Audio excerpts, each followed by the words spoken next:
think the love for life is the biggest inspiration for me. I've always viewed things as they are, but I also look at what else could they be.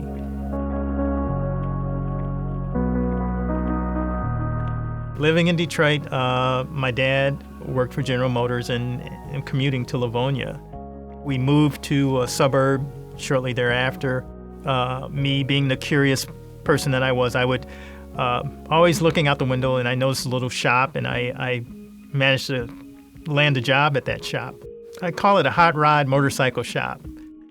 There was a painter there, and he took me under his wing and just kind of showed me his trade and what he does and was doing at that time. And I found a place and a space where I could expand upon my creativity and learn some things, really. That experience and attention to detail and graphics and painting, all those skills that he shared with me led me to, my curiosity about what I want to do in life.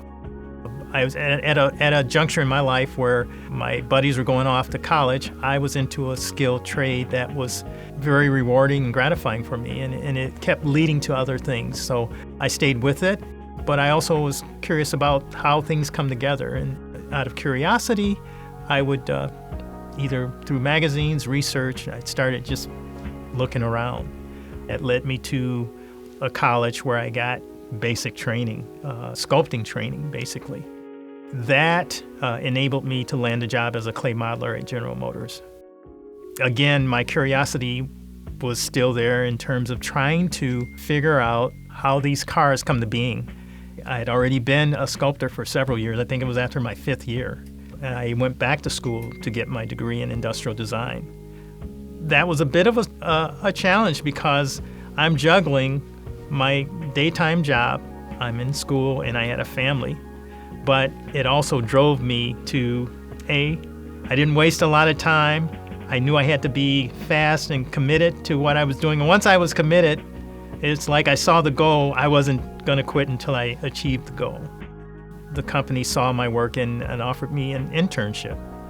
And that internship turned into a full-time appointment as a designer while I was still in school. Here I am all these years later. I'm still as thrilled about the job as a designer as much as I was when I first hired in. You know, technology is great. We're in a place and a space we've never been. However, I still think that dimension, the law of physics, that hands-on experience is still key.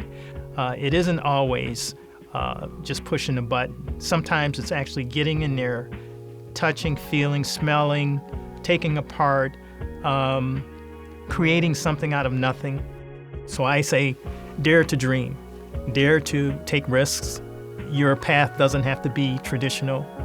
You can still get to where you want to go if you just stay committed and work hard.